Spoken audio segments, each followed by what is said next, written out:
شرط ہے۔ اللہ رحم فرمائے۔ بسم اللہ الرحمن قولہ ایو شیئن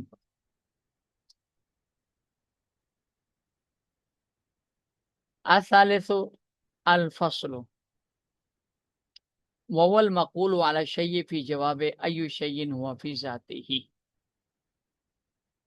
یہاں سے مصنف رحمۃ اللہ علیہ کلیات خمسہ میں سے تیسری کلی کو بیان کر رہے ہیں، فصل کو۔ فصل کی تعریف کی ہے مصنف نے، والمقول علی الشیء فی جواب ایو شیء ہوا فی ذاتہ، کہ فصل وہ کلی ہے جو ایو شیء ہوا فی ذاتہ کے جواب میں کسی چیز پر بولی جائے، وہ کلی فصل کہلاتی ہے۔ المقول علی الشیء یہ جنس ہے، اس میں ساری کلیات داخل ہوتی ہیں کیونکہ ہر کلی کسی نہ کسی چیز پر بولی جاتی ہے۔ اور ایو شیئن کے فی جواب ایو شیئن سے جنس بھی نکل جائے گی، نو بھی نکل جائے گی، اور ارجام بھی نکل جائے گی۔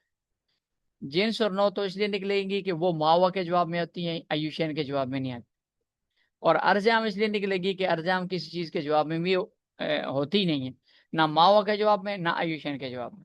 لہٰذا یہ تین کلیاں تو ایو شیئن و فی ذاتی کے ایو شیئن کی عبارت سے نکل جائیں گی، فی جواب ایو شیئن کی، اور فی ذاتی کی کیسے خاصا خارج ہو جائے گا، اس لیے کہ وہ بھی ایو شیئن کے جواب میں آتا ہے، لیکن وہ فی ذاتی ہی کے جواب میں نہیں آتا بلکہ فی عرضی کے جواب میں آتا ہے۔ تو اس طرح فصل کی جو تعریف ہے وہ جامع معنی ہو جائے گی، ساری کلیوں سے نکل جائے گی۔ یہ ماتن رحمۃ اللہ علیہ نے فصل کی تعریف کی۔ اب آگے شارح کو دیکھیں کیا کہتے ہیں۔ شارح کہتے ہیں ایو شیئن علم ان کلمۃ ایون موضوعۃ فی الاصل لیطلب بها ما یمیز الشیء اما یشارک فیما اضیف الیہ هذه الکلمۃ، مثلا اذا ابصرت شبحا من بعید وتيقنت انه حیوان لكن ترددت في انه هل هو انسان او فرس او غیرهما تقول اي حیوان هذا فيجابان بما يخصص ويميزه عن مشاركته في الحيوانیت۔ یہ ایک تمہید بیان کیے، آگے اذا عرفتہ کے بعد شارح ایک بیان کریں گے اشکال، اور پھر اس کے جواب آئیں گے۔ تمہید اس کے لیے ذکر کر رہے ہیں شارح۔ شارح کہتے ہیں کہ ایون کا لفظ یہ اصل لغت کے اعتبار سے، اصل وضع کے اعتبار سے، یہ کسی ایون کو کے مضاف الیہ، ایون کے مضاف الیہ، مثلا ایو شیئن کا لفظ ہو تو شیئن مضاف الیہ ہو جائے گا۔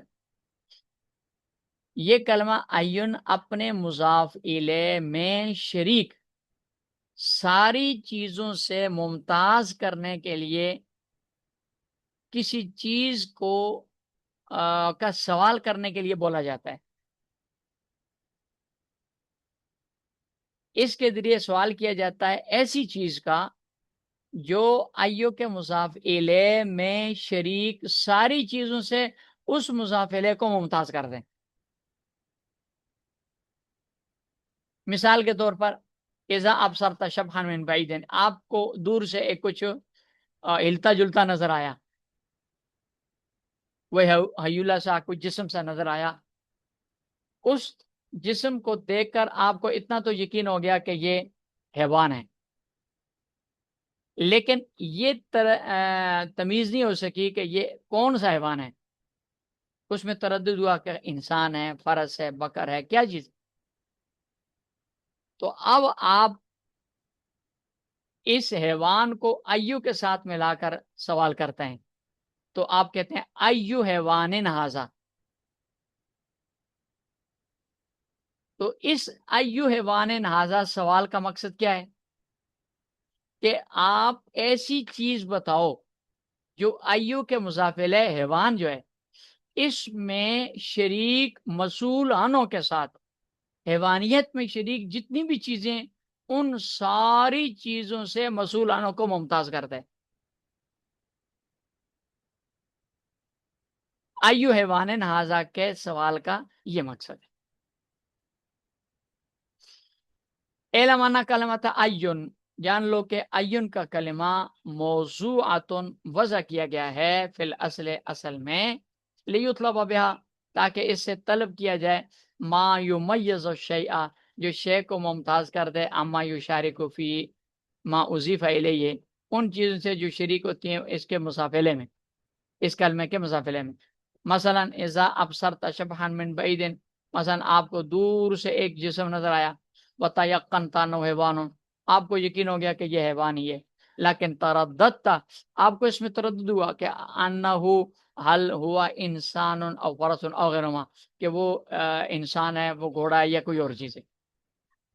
تقولو، تو آپ سوال کرتے ہوئے کہیں گے ایو حیوان نازا، یہ کون سا حیوان ہے بھائی؟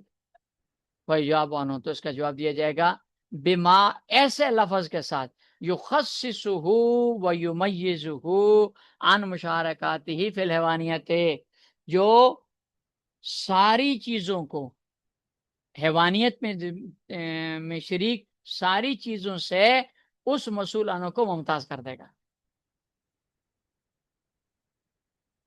یہ تمہید ہو گئی۔ اب شارح کہتے ہیں اذا عرفت ھذا، یہ اصل میں شارح یہاں سے ایک اشکال پیش کر رہے ہیں، جو اشکال امام رازی رحمۃ اللہ علیہ کو یہاں پر لگا تھا۔ یہاں امام رازی رحمۃ اللہ علیہ نے ایک اشکال کیا ہے، وہ اشکال شارح یہاں سے بیان کر رہے ہیں۔ شارح کہتے ہیں کہ جب یہ بات آپ کو معلوم ہوگی تو اب دیکھیں، جب ہم یہ سوال کرتے ہیں الانسان ای شیء هو فی ذاتی، کہ انسان اپنی ذات کے اعتبار سے کیا چیز ہے، تو اس سوال کا مقصد کیا ہے؟ اس سوال کا مقصد ہے کہ انسان کی ذاتیات میں سے کوئی ایسی کلی ذاتی بتائیں جو انسان کو شے میں شریک تمام چیزوں سے ممتاز کر دے۔ تو اس سوال کے جواب میں الانسان ای شیء فی ذاتہ، اس سوال کے جواب میں حد تام بھی آئے گی اور صرف فصل کا آنا بھی جائز ہے۔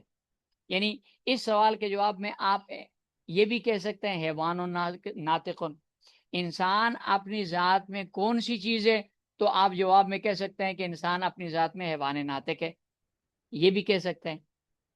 اور اس سوال کے جواب میں آپ صرف ناطق بھی کہہ سکتے ہیں کہ انسان اپنی ذات کے اعتبار سے ناطق ہے۔ اب دیکھیں، الانسانوں کو ایو شیء فی ذاتی کے ساتھ ملا کر سوال کیا، تو ظاہر ہے یہ سوال فصل کا ہے، تو اس سوال کے جواب میں حد تام بھی داخل ہوتی ہے، جواب میں آ سکتی ہے، بولی جا سکتی ہے حیوان و ناطقن، اور صرف ناطقن فصل بھی آ سکتی ہے۔ اس کا مطلب یہ ہوا کہ فصل کی جو تعریف ہے وہ دخول غیر سے معنی نہیں ہے، بلکہ حد تام بھی فصل کی تعریف میں شامل ہے، فصل کی تعریف میں داخل ہے۔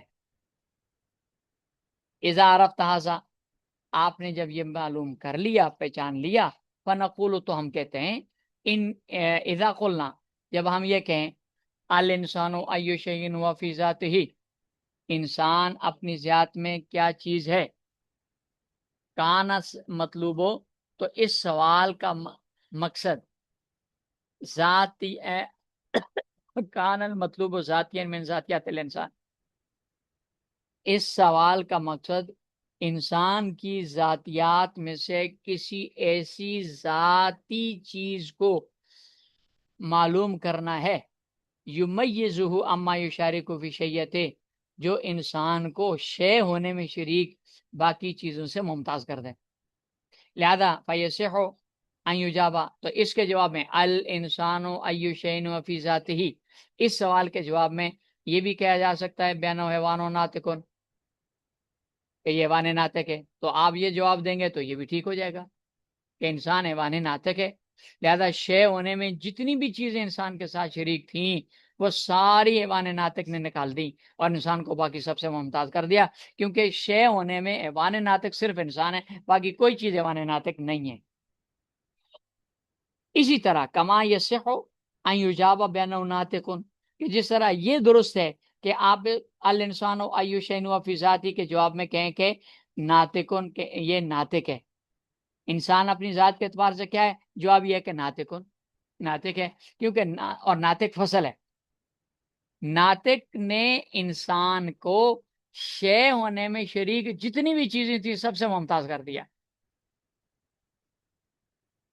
فیلزمو لہذا ان دونوں جوابوں سے لازم آئے گا صحت وقوع الحد فی جواب ایوشین و فی ذاتی کہ ایوشین و فی ذاتی کے جواب میں حد تام واقع ہو سکتی ہے. ایک وَأَيْضًا يَلْزَمُ اور اس سے یہ بھی لازم آئے گا اللہ یکون تعریف الفصل مانعا کہ فصل کی تعریف مانے نہیں ہو سکتی صد کی علی الحد کیونکہ یہ حد پر بھی صادق آ رہی ہے.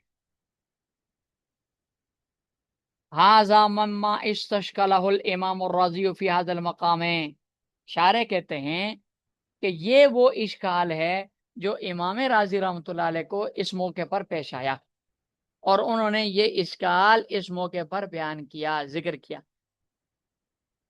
وَأَجَابَ عَنْهُ صاحب المحاکمات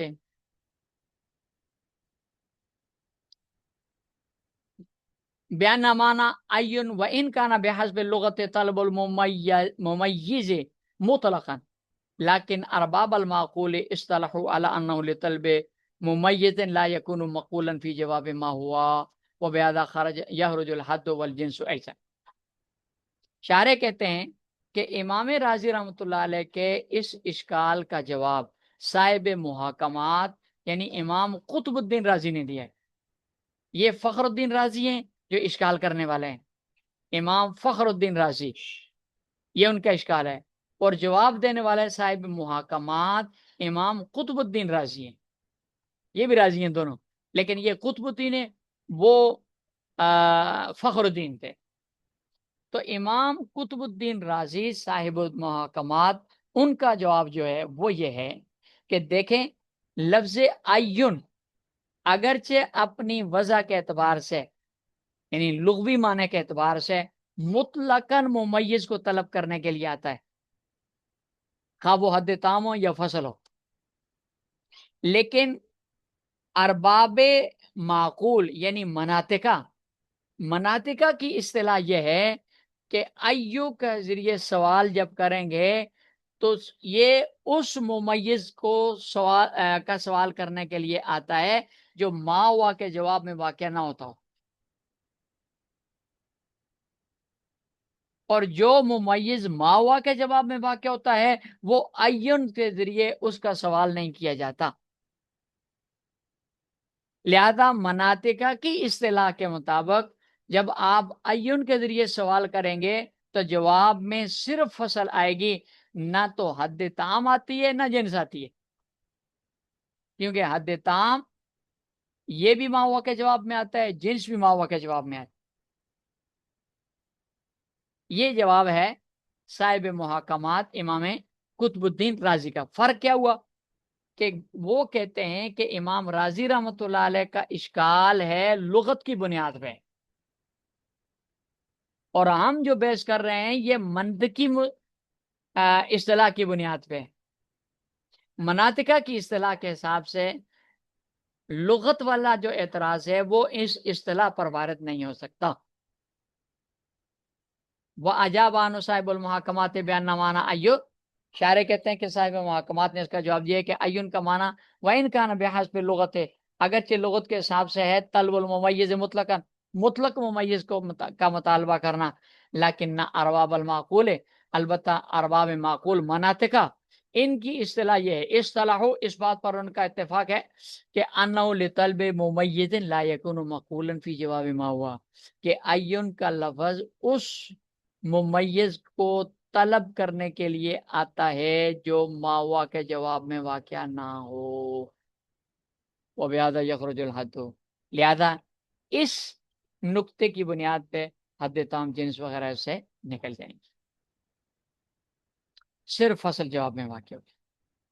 وللمحقق الطوسی آونا مسلک آخر ادق و اتقن وہوا انا لا نسأل عن الفصل الا بعد ان نعلم ان للشيء جنسا بناء على ان ما لا جنس له فصله واذا علمنا شيء بالجنس فنطلب ما يبدو ان اشارت كذلك الجنس فنقول الانسان ای شیء وفی ذاتی فتعین الجواب بناطق الی آخر.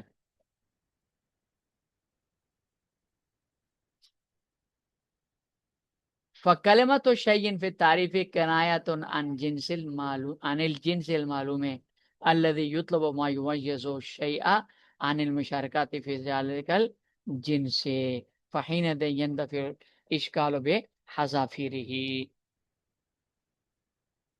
شارح کہتے ہیں کہ محقق توسی، یہ شیعہ تھا، یہ بھی توسی شیعہ ہے اور لیکن محقق تھا کہ یہ حرفاً مولا تھا یہ شخص. شارح کہتے ہیں کہ محقق توسی کا یہاں یہ الگ ہی جواب ہے، اس کا الگ مسلک ہے، اور ان کا اس جواب میں جو مسلک ہے وہ امام قطب الدین رازی کے جواب کے مطابق مقابلے میں دقیق بھی ہے اور مضبوط بھی ہے. جواب کا خلاصہ یہ ہے، محقق توسی کہتے ہیں کہ فصل کی تلاش اس وقت کی جاتی ہے جب اس کے لیے جنس پہلے سے معلوم ہو، اس لیے کہ فصل کا کام ہے جنس میں شریک چیزوں سے کسی چیز کو ممتاز کرنا. اب ظاہر ہے کہ جس چیز کی جنس نہ ہو، جنس معلوم نہ ہو، اس کی فصل کا سوال نہیں ہوتا، کیونکہ جس کی جنس نہیں ہے اس کی فصل کوئی نہیں ہے. لہذا فصل کا جب ہم سوال کریں گے تو اس سے پہلے اس فصل کی جو جنس ہے وہ ہمیں معلوم ہوگی. لہذا ایو شیئن کے جواب میں ہمیں سوال میں ہم جنس کا مطالبہ نہیں کریں گے، کیونکہ جنس تو ہمیں پہلے سے معلوم ہے. تو جب جنس پہلے سے معلوم ہے تو ایو شیئن کے سوال کے ذریعے ہمارا مقصد صرف وہ ممیز تلاش کرنا ہے جو فصل کی صورت میں ہو. جنس والے ممیز کو جواب میں ذکر کرنے کی ضرورت نہیں ہے، کیونکہ جنس تو پہلے سے معلوم ہے. لہذا جب ہم یہ سوال کریں گے الانسان ای شیء هو فی ذاتہ، تو یہاں انسان کی جنس ہمیں پہلے سے معلوم ہے کہ انسان کی جنس ہے ناطق، یہ حیوان. لہذا ہم الانسان ای شیء فی ذاتی کا جب سوال کریں گے نا تو اس میں حیوان کا پوچھنا ہمارا مقصد نہیں ہوگا، کیونکہ حیوان تو ہمیں پہلے سے معلوم ہے. کیونکہ الانسان ای شیء فی ذاتی کا مطلب ہے الانسان ای حیوان فی ذاتی، کیونکہ حیوان ہونا تو ہمیں پہلے سے معلوم ہے. اب جب حیوان ہونا معلوم ہے تو جواب میں حیوان کا لفظ نہیں آئے گا، بلکہ صرف اور صرف ناطق کا لفظ آئے گا، اور ناطق فصل ہے. لہذا ای شیء فی ذاتی کے جواب میں صرف ناطق آئے گا، جنس یعنی حیوان ناطق نہیں آ سکتا، جنس کو اس میں شریک نہیں کریں گے، صرف فصل آئے گی. وللمحقق توسی، لہذا اور محقق توسی کا ہاؤنا مسلک آخر، ایک دوسرا مسلک ہے، وہ ادق و اتقن، وہ زیادہ دقیق بھی ہے اور مضبوط بھی ہے. اور وہ مسلک یہ ہے کہ انا لا نسأل عن الفصل، کہ ہم فصل کے بارے میں سوال نہیں کرتے اس وقت تک الا بعد ان نعلم عن الشیء جنسا، کہ جب ہمیں یہ معلوم نہ ہو جائے کہ اس فصل کی فلاں چیز جنس ہے، اس شے کی فلاں جنس. بنا نالا ان نالا جنس اللہ فضل، اس جگہ ہمیں پتا ہے کہ جس کی جنس ہے اس کی فصل نہیں.